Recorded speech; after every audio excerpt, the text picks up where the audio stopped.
nyeri itu adalah sesuatu pengalaman yang tidak mengenakan. Tidak ada seorang pun di dunia ini yang mau nyeri. Oh iya betul. Nggak ada ya. Nggak ada dok.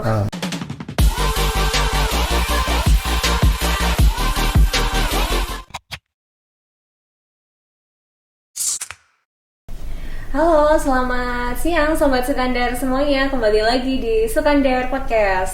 Salam sehat bagi Sobat Sukandar semuanya yang ada di rumah. Nah, kali ini Sukandar Podcast akan membahas salah satu pelayanan poli eksekutif RSUD Profesor Dr. Sukandar, yaitu poli nyeri. Nah, Sobat Sukandar sudah tahu belum kalau misalnya di poli eksekutif kita itu ada pelayanan untuk poli nyeri? Nah, terus Sobat Sukandar sudah tahukah siapa yang melayani di poli nyeri, poli eksekutif di rumah sakit kami? Langsung saja kita sapa beliau. Selamat siang Dr. Beni, spesialis anestesi. Selamat siang Sobat Sukandar Podcast. Selamat siang Dr. Rahma. Selamat siang dokter. Nah ini dokter, kita hari ini akan membahas seputar poli nyeri nih. Poli nyeri ya, ini pasti Sobat Sukandar semuanya ini pasti bertanya-tanya ya dok. Nah poli nyeri tapi kok sama dokter spesialis anestesi ya dok? Jangan-jangan saya mau dibius nih dok kalau ke polinya. Gimana nih dok biar Sobat Sukandar semuanya ini tahu dok gimana sebenarnya poli nyeri itu? Ya, terima kasih ya. Siang hari ini saya dikasih kesempatan untuk memberikan materi dan juga sebuah informasi penting ini terkait dengan nyeri ya. Sebelumnya saya perkenalkan, nama saya Antonius Beni Setiawan, spesialis anestesiologi dan terapi intensif, Fellowship Intervention Pain. Nah, kata-kata belakangnya ini yang menjelaskan nyeri atau pain. Sebetulnya nyeri sendiri sudah ada dalam pelayanan anestesiologi ya. Jadi semua pasien-pasien yang dilakukan tindakan operasi itu nggak boleh nyeri. Jadi sudah masuk dalam kompetensi kami. Nah, kebetulan nyeri sendiri tidak hanya pada kasus operasi, tapi banyak kasus nyeri yang di luar kamar operasi, ya di ruangan, di rawat jalan, bahkan di rumah pun banyak masyarakat yang mengalami keluhan nyeri. Sehingga ada satu bidang khusus yang menangani penanganan nyeri khususnya, dan pada kami ditambahkan kemampuan atau kompetensi pain management dengan intervensi. Jadi kita melakukan tindakan nyerinya tidak hanya dengan obat-obatan saja, tapi menggunakan peralatan, baik itu menggunakan USG maupun menggunakan siam atau fluoroskopi. Oke. Wah, ternyata luas juga ya dok. Tuh. Jadi seperti yang dibayangkan nih Sobat Sukandar semuanya, taunya kan dokter anestesi kan taunya bius aja ya dok. Ternyata bisa loh Sobat Sukandar kalau misalnya dokter anestesi, dokter Beni ini mengobati nyeri. Nah dok, kalau boleh tahu ya dok ya, kan tadi dijelaskan dokter juga sampai bisa USG dan siam. Sebenarnya dokter yang ditangani oleh dokter Beni itu nyeri apa saja ya dok? Mungkin bisa diberikan contoh ke Sobat Sukandar semuanya, barangkali di rumah ada yang punya keluhan, jadi bisa untuk ke poli nyeri untuk konsultasi. Ya, sebelum kita jauh nanti ya bincang-bincang tentang nyeri, ingin saya sampaikan dulu, sebetulnya nyeri itu adalah sesuatu pengalaman yang tidak mengenakan.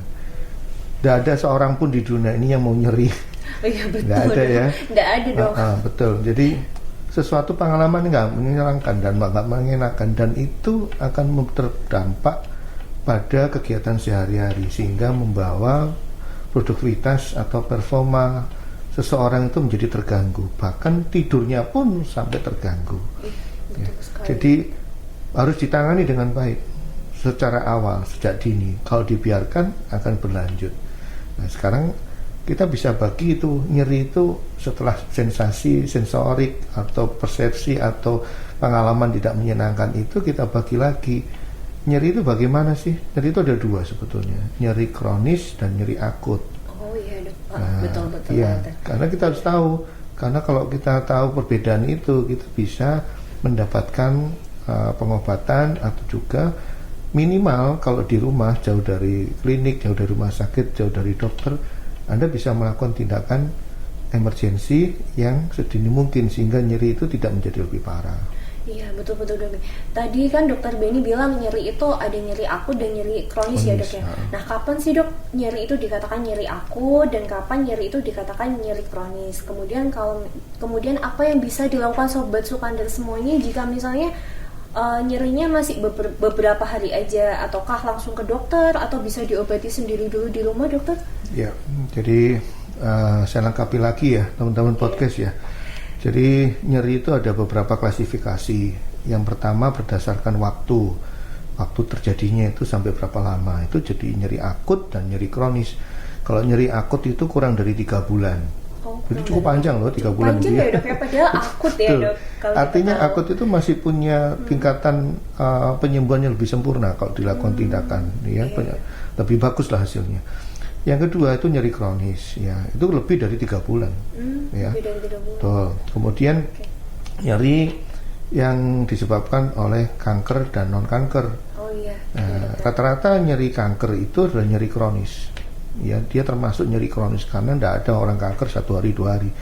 Pasti dia udah bertahun-tahun sehingga menimbulkan suatu nyeri yang kronis. Tapi bisa juga nyeri kanker itu pada nyeri akut, ya kurang dari 3 bulan. Manakala suatu saat terjadi kekambuhan nyeri yang amat sangat dan tidak bisa ditoleransi itu pasien, sehingga dikatakan nyeri akut pada kronis gitu.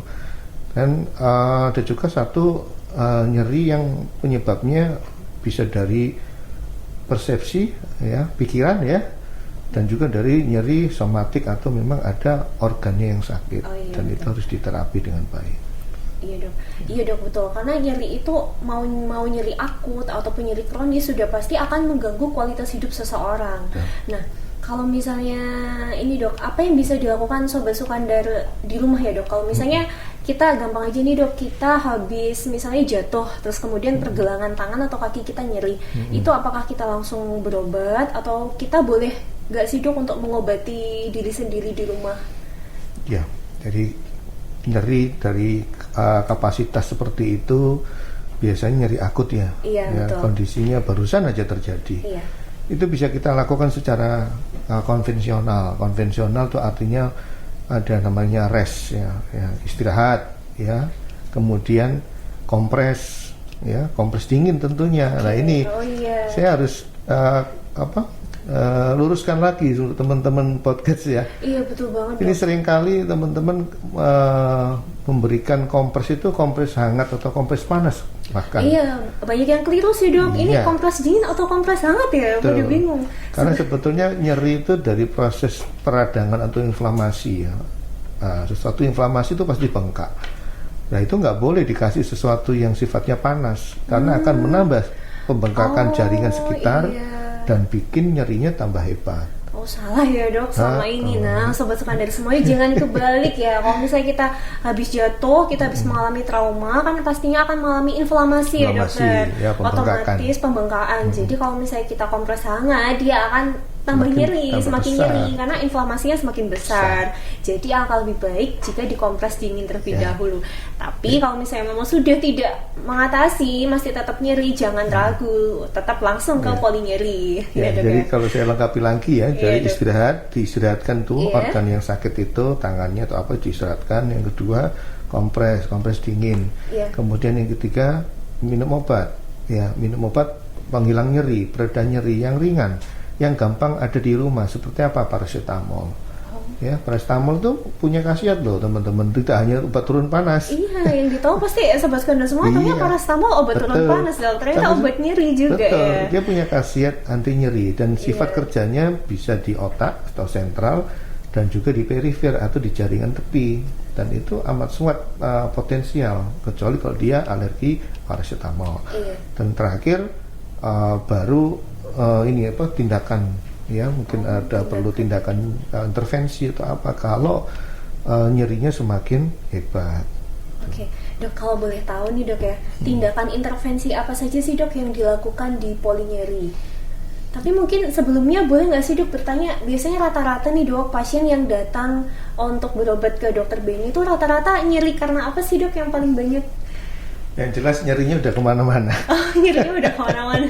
Ya karena itu tadi udah disinggung di awal ya, bahwa nyeri itu sesuatu pengalaman tidak menyenangkan. tidak ada satupun orang yang bertahan dengan nyeri, sehingga dia mau nggak mau pasti sudah pergi berobat ke tempat mana saja. Iya betul. Untuk menghilangkan nyeri. Iya betul. Nah, ini rata-rata yang datang ke poli eksekutif, khususnya poli nyeri yang saya tangani di sana itu rata-rata sudah dari berbagai tempat pengobatan. Oh, sudah shopping dokter ya dia dok istilahnya. Ya, seperti itulah. Jadi sudah minum obat macam-macam, sudah mungkin ada tindakan intervensi, ya itu yang saya temui di sana. Nah, kembali lagi teman-teman, tindakan intervensi itu bukan menjadi salah satu solusi saja, tapi kita harus riset dari awal, mulai dari tanya jawab ya kepada pasien, kenapa dia nyerinya, ya penyebabnya apa, jadi dikorek lagi, diperiksa lagi, jadi jangan ujuk-ujuk langsung diintervensi gitu enggak ya, tapi kita gali lagi, kemungkinan apa sih, mungkin salah postur, karena sebetulnya nyeri yang saya hadapi, yang saya tangani itu rata-rata hampir 80% karena kesalahan postur loh. Oh, kesalahan postur. Ya, postur apa? Postur tubuh. Mulai cara duduk, cara berjalan, tidur, itu kalau salah bisa menyebabkan nyeri. Nanti saya sebutkan nyerinya di mana ya. Kemudian setelah berobat, obat-obatan diminum kadang-kadang, mohon maaf, pemberiannya tidak adekuat. Mungkin pasiennya minumnya tidak sesuai aturan dokter yang diberikan ya, obat-obatannya nggak adekuat. Kemudian yang ketiga, mungkin juga tidak ada kombinasi antara terapi obat-obatan dan juga terapi penunjang lainnya, khususnya apa? Rehab medik, fisioterapi. Karena sebetulnya tadi sembahkan di awal tadi ada perubahan postur tubuh, kemudian kesalahan duduk yang sebetulnya itu posisi yang salah. Nah, ini ada juga peran penting dari tempat lain, unit lain, yaitu rehabilitasi medik, di mana mereka akan membantu proses pemulihannya pasien-pasien ini. Ya, jadi tetap ada kolaborasi ya dok dengan spesialis lain ya tetap dok. Ya, nah, betul. Ini dok kalau kita lihat di gambar itu bahkan lutut itu ternyata bisa dilakukan USG ya dok. Terus saya tadi sempat sekilas lihat ada, nah ini boleh dijelaskan dok ke Sobat Sukandar, ini tindakan apa ya dokter? Ya, ini kebetulan klien kita ini mengalami nyeri di daerah lutut ya. Kenapa masih muda kok sudah nyeri lutut? Nah, iya dok, padahal masih muda usianya ya dok. Ternyata klien kita ini dia cedera, cedera karena posisi dia berdiri kemudian dia lompat, dia cedera pada ligamennya, ligamen lutut terutama. Pada waktu saya periksa, memang ada keluhan di daerah lutut sebelah kanan. Nah, kita bisa lihat cederanya di mana, mulai dari tulang, kemudian ligamen atau jaringan penyangga lutut. Itu bisa kita deteksi dengan USG. Dari USG itu kita bisa menjangkau tulang, kemudian saraf, pembuluh darah, dan juga otot maupun ligamen. Kebetulan klien saya ini dia cedera ligamen, kemudian saya tawarkan untuk tindakan intervensi berupa injeksi obat, di mana kita injeksi pada ligamennya yang robek ya. Betul, ligamennya robek, tapi robeknya tidak total, tapi cuma parsial. Harapannya ada pertumbuhan jaringan ligamen di sana yang baru sehingga dia bisa mensupport lutut menjadi lebih baik. Tapi tentunya klien ini harus juga diedukasi bahwa dia harus hati-hati menggunakan sendi lututnya, karena menggunakan sendi lutut yang berlebihan seperti olahraga, lompat, loncat, lari, itu hati-hati bisa menimbulkan kerusakan jaringan lagi. Jadi prinsip yang tadi saya sebutkan, istirahat, kompres, itu dilakukan juga. Tetap harus dilakukan ya dok. Betul, karena seringkali obat-obatan anti nyeri yang kita berikan itu membuat pasien menjadi lebih nyaman, tapi lebih nyaman dan tidak berhati-hati karena sudah nggak sakit. Nah, artinya betul. Akhirnya bisa sih cedera kembali. Betul, ya dok. Jadi lupa kalau masih ada cedera di sana dan aktivitasnya dilakukan seperti sedia kala atau bahkan over. Dan itu yang saya pesankan ke klien kami. Setelah dilakukan tindakan, mereka juga tetap harus fisioterapi. Artinya fisioterapi itu menjalankan aktivitas sehari-hari tapi nggak boleh terlalu berlebihan. Untuk sementara ya dok, nggak boleh terlalu berlebihan. Nah, ini yang saya lihat tuh kan pada usia muda ya dok yang nyeri di lutut. Padahal yang kita tahu itu banyak loh dok pasien-pasien yang sudah tua tapi langsung didiagnosis karena usia tua. Nah, Usia itu tua, bisa nggak sih Dok langsung ke Kasian ya. dokter Beni aja? Iya, berarti kan saya kalau tua saya harus menerima Harus menerima. kondisi kalau lutut saya itu, kalau istilah awamnya tuh olinya tuh Olinya berkurang habis. Nah, bisa nggak sih Dok langsung ke dokter Beni saja? Ya, pastilah diagnosanya berbeda ya. Iya. Masing-masing pasien tuh punya diagnosa sendiri-sendiri. Kalau yang disampaikan tadi pasien tua nyeri pada lutut, memang beberapa kasus yang kita tangani rata-rata karena osteoartritis ya, atau radang sendi pada lutut. Itu paling banyak yang terjadi. Memang penyebabnya macam-macam. Paling sering adalah wanita, itu ya. Karena faktor risikonya. Kenapa wanita? Karena dia punya faktor hormonal yang relatif lebih kompleks dibanding laki-laki. Kemudian yang kedua adalah obesitas, ya, postur tubuh lagi kan. Obesitas memegang peran penting dalam osteoartritis atau nyeri sendi terutama di lutut, ya. Kemudian yang ketiga ada faktor trauma, itu pernah jatuh, itu bisa. Memperberat Ya, kemudian yang keempat ada proses faktor metabolic disease atau penyakit metabolik. Rata-rata penyakit dengan hiperkolesterolemia, ya, atau hiperlipidemia ya. Kemudian ada diabetes. Yang terakhir faktor genetik. Ya, semuanya itu kembali lagi setiap klien datang pasti kita anamnesa, kita periksa, kita tanyakan bagaimana daily livingnya, bagaimana kegiatan sehari-hari, bagaimana lifestyle-nya mereka, termasuk gaya hidup dan obesitas. Dari situ kita bisa tentukan, oh ini arahnya ini. Kalau satunya kalau osteoartritis bisa terjadi, tapi biasanya kita kolaborasi dengan teman sejawat yang lain, seperti ortopedi dan kemudian rehab medik.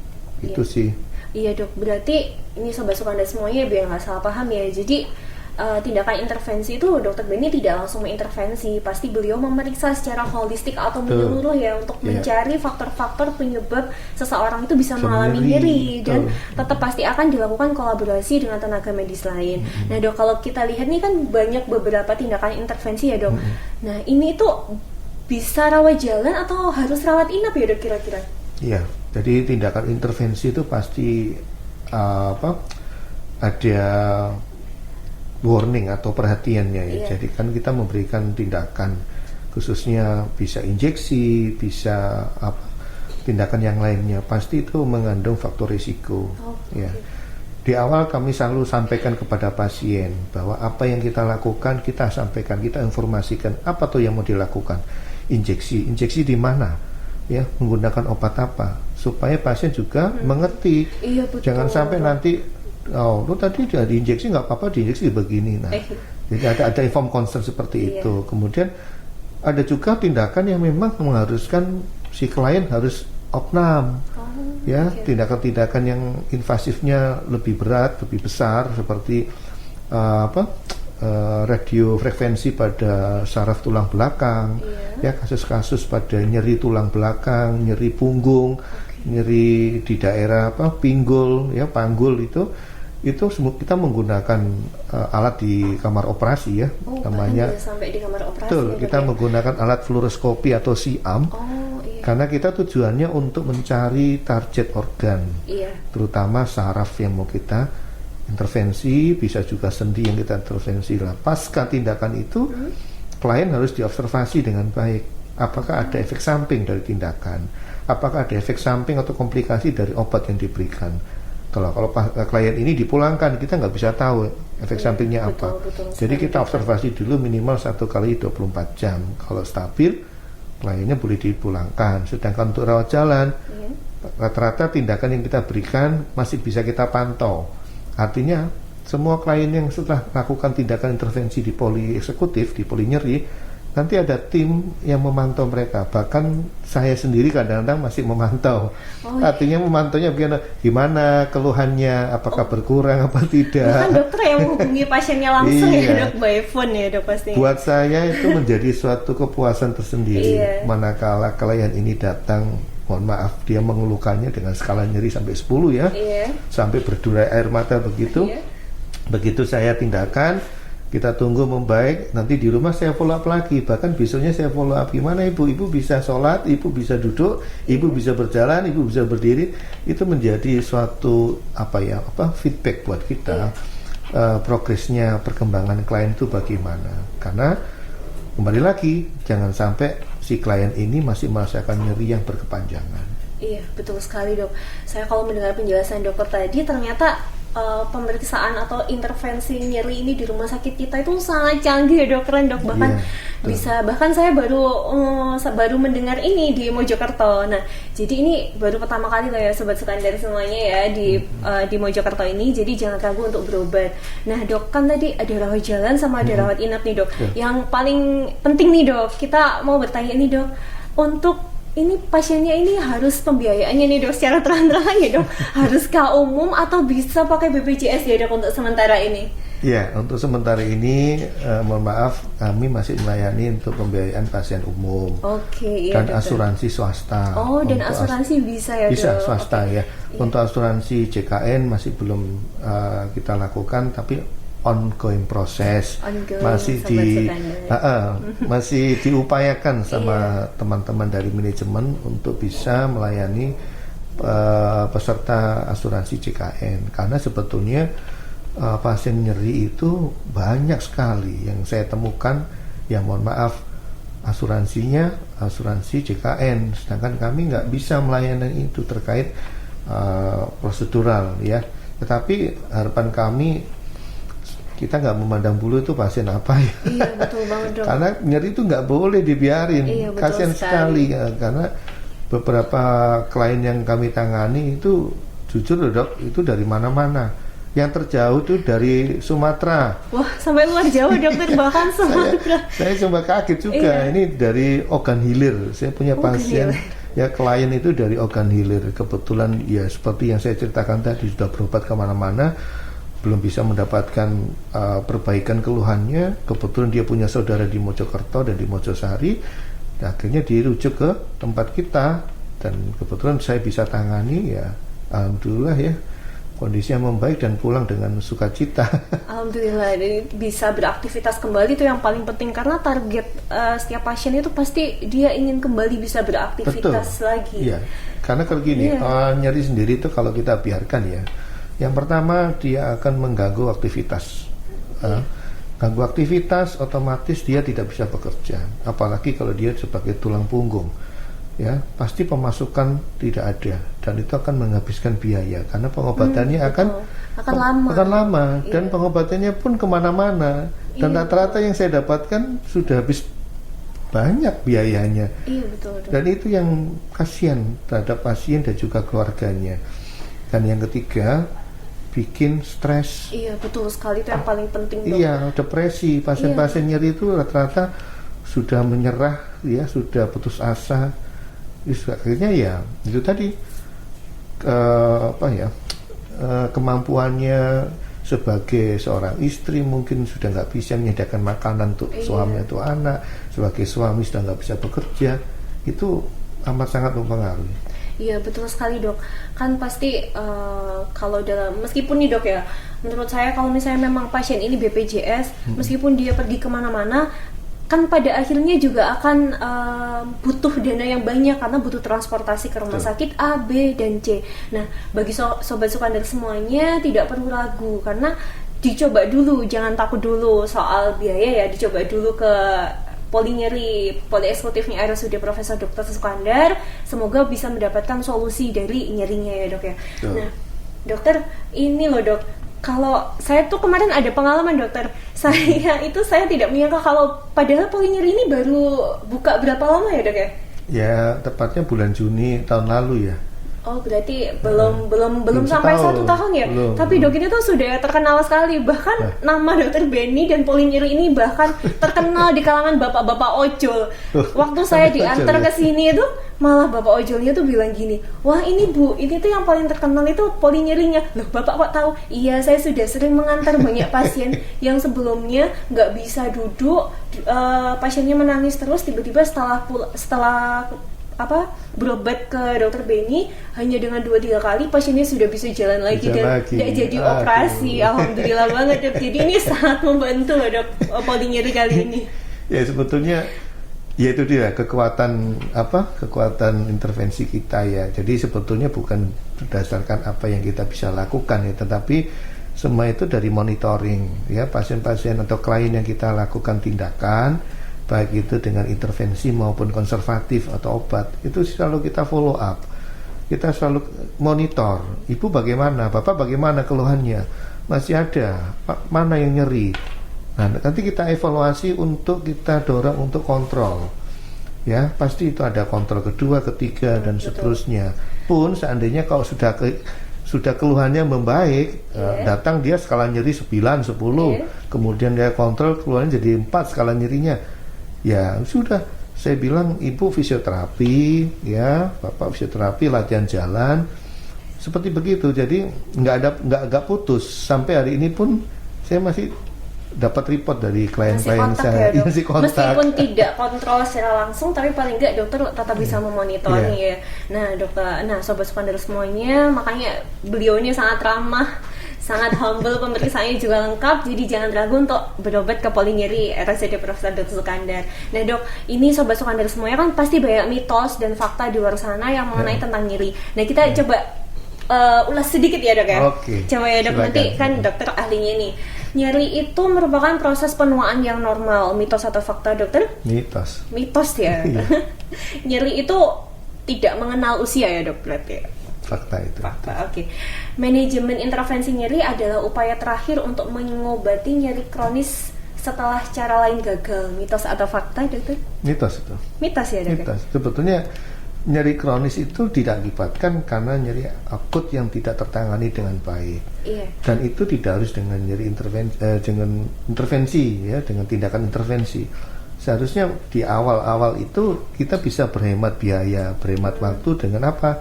Dengan pengobatan, dengan fisioterapi. Seandainya pun dengan fisioterapi, dengan obat itu masih nyeri, baru kita melakukan intervensi sehingga tidak menjadi nyeri kronis. Nyeri kronis, berarti tidak ujuk-ujuk ya dok. Istilahnya tidak ujuk-ujuk, langsung intervensi. Ya. Gitu. Yang ketiga nih dok ya, nyeri akibat kanker tidak bisa hilang dengan obat-obatan. Mitos atau fakta? Nah ini dok, kalau pasien kanker itu sudah pasti sedih dan depresi karena merasa dirinya akan sakit terus nih dok. Ya, itu mitos sebetulnya. Itu mitos ya dok, ternyata. Memang pada nyeri kanker itu ada kerusakan jaringan karena penyakitnya, karena sel kanker. Karena sel kanker itu akan merusak, salah satu adalah sel saraf, di mana sel saraf ini yang menghantarkan nyeri. Di saat-saat awal penanganannya, selain dari obat-obatan yang diberikan, pendekatan secara psikologik harus bagus.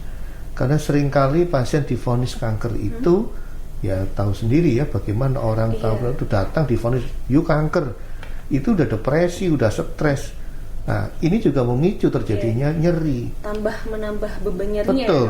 Ya, jadi pendekatan secara psikologiknya harus bagus. Nah seandainya itu sudah dilakukan, konseling sudah dilakukan, pengobatan sudah adekuat, pun masih nyeri, baru ada tindakan intervensi. Oh, berarti kanker pun bisa diintervensi ya? Iya, intervensi apa yang dilakukan? Biasanya kita melakukan blok atau anestesi atau mengurangi rasa nyerinya pada saraf yang rusak. Oh, kita baru tahu loh ya. Saya sendiri juga baru tahu loh dok ini. Ternyata kanker tuh juga bisa diblok nyerinya. Iya, jadi saya punya klien ya dengan kanker pada rektum atau di dubur. Iya. Dia nggak bisa dioperasi, hanya dilakukan tindakan paliatif aja. Tapi selama dia menderita kanker dan mohon maaf sampai di usianya, dia nggak mau kesakitan. Ini kasihan sekali. Dia sudah tahu dia sakit kanker, tapi kapan saya mau mati? Saya nggak tahu. Tetapi dalam kehidupan sehari-hari dia nggak bisa melakukan aktivitas apapun, bahkan tidur pun nggak bisa. Dan itu dikonsulkan ke saya dan saya lakukan tindakan intervensi. Dan hasilnya membaik. Dia bisa hidup kurang lebih sekitar 1,5 tahun dengan keluarganya dengan sukacita, dengan kualitas hidup yang baik. Dengan kualitas hidup yang baik. Itu yang mau kita kejar sebetulnya. Kalau kankernya tidak bisa kita apa-apakan, tapi selama menunggu berpulang ya ke hadirat dia masih bisa memberikan, ini saya sebagai kepala keluarga, saya bisa melihat istri saya bisa melihat anak-anak saya bisa makan, saya bisa tidur. Ini yang sebetulnya targetnya. Iya betul. Pasien terminal pun punya hak ya dok, untuk bebas tidak nyeri. Punya bebas nyeri untuk bebas nyeri, betul sekali. Yang terakhir nih dok, boleh nggak sih dok nyeri ya, pijat itu bisa meredakan nyeri, betul nggak dok? Betul. Oh betul. Iya, fakta itu. Ternyata Ya, boleh ya dok berarti betul, dipijat. karena saya miss ya di awal tadi Iya. ya. Jadi penanganan nyeri di akut itu salah satunya dari istirahat, kompres, masase. Oh masase. Masase ditambah akupressure atau akupuntur itu boleh, karena sifatnya masase itu bukan yang, memaafkan, seringkali ada pijat yang sampai dengan sekuat tenaga, akhirnya malah sembuh, malah kesakitan karena jaringannya bengkak semua karena terlalu keras. Harusnya masase yang diberikan itu hanya untuk melancarkan sistem peredaran darah, kemudian menata ulang struktur-struktur jaringan yang di sana, baru kemudian kita berikan obat atau intervensi. Iya betul. Jadi kalau sobat Sukandar mau pijat boleh pijat, tapi tolong pijat di tempat yang benar karena memang hanya untuk masase. Jadi yang kayak seperti spa gitu ya dok ya. Ya, jadi kalaupun jaringan yang sakit pun kita berikan masase ringan ya sambil dikompres, tujuannya untuk mengurangi tanda-tanda peradangan di sana. Jangan sampai kayak pijat urat gitu ya. Nah, itu sakit. Sakit itu nanti malah. Iya, baik dokter. Terima kasih banyak dokter Benny atas kehadirannya di Sukandar Podcast. Ini benar-benar memberikan informasi yang sangat bermanfaat bagi sobat Sukandar semuanya. Nah dok, ini kalau boleh tahu nih dok, yang terakhir nih dok, yang paling penting, boleh tahu nggak sih dok jadwal dokter Benny di poli eksekutifnya hari apa saja nih dok, sama jam berapa? Ini dia yang jadi susah saya ngomong.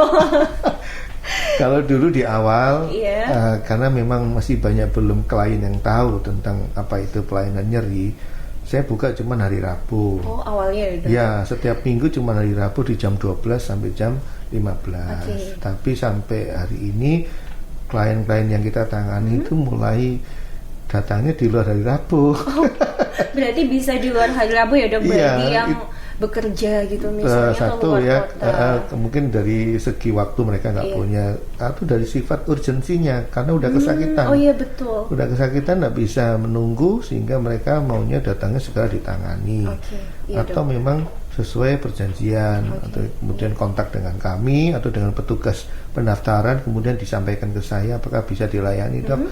Bisa, jadi nggak menutup kemungkinan seperti itu. Oke, baik. Bisa saya simpulkan ya dok, kalau untuk pelayanannya dokter Benny di poli eksekutifnya itu yang pasti setiap hari Rabu dari jam 12 ya dok. Tapi tidak menutup kemungkinan bisa di hari lain asal dengan perjanjian. Nah, kalau mau berobat atau konsultasi dengan dokter Benny langsung saja nanti sobat Sukandar semua langsung menghubungi kontak person di poli eksekutifnya. Nah, dokter Benny mungkin ada yang mau disampaikan ke sobat Sukandar semuanya? Ya, saya kasih take home message ya, teman-teman ya. Message dokter boleh. Jadi nyeri itu jangan diremehkan. Ya, apapun, sekecil apapun nyeri itu harus dikelola dengan baik. Karena kalau nyeri nggak dikelola dengan baik, dia akan menjadi nyeri yang hebat, bahkan jadi nyeri kronis. Ya, kemudian yang kedua, apapun usaha yang kita lakukan itu tetap kita harus berpegang pada pedoman kesehatan. Ya. Anda mau ke alternatif, monggo silakan, tetapi tetap kuncinya Anda harus lihat bagaimana evaluasi penyakit atau keluhan nyerinya. Kalau masih ada, segera berobat ke tenaga kesehatan setempat atau mungkin ke poli nyeri kami. Ya, kemudian yang ketiga, obat-obatan yang sudah disediakan itu pastilah sesuai dengan prosedur. Ya, minumlah sesuai jadwal pemberiannya, jangan sampai minumnya nggak sesuai waktu. Minumnya itu bisa mengurangi kualitas anti nyeri pada obat itu. Dan yang terakhir, tindakan intervensi nyeri itu diberikan manakala dengan segala apa yang sudah kita lakukan, baik itu pendekatan konservatif, rehabilitatif maupun psikologik sudah nggak berhasil, baru kita melakukan tindakan intervensi. Ya, jadi pesan saya, hati-hati dengan nyeri loh ya. Iya, hati-hati dengan nyeri, jangan meremehkan. Jangan meremehkan nyeri, itu yang paling penting ya dok. Kalau misalnya 1-2 hari tidak membaik, sudah langsung berobat saja atau langsung konsultasi, sehingga nyeri itu tidak menjadi nyeri kronis dan yang menyebabkan komplikasi yang lebih parah. Baik dokter, terima kasih banyak dokter Benny atas waktunya dok. Semoga kita ada kesempatan lagi untuk ngobrol-ngobrol dan bincang-bincang lagi di Sukandar Podcast dengan topik menarik lainnya. Baik sobat Sukandar semuanya, sekian Sukandar Podcast hari ini. Terima kasih banyak. Salam sehat bagi sobat Sukandar semuanya. Selamat siang, bye-bye. Selamat siang.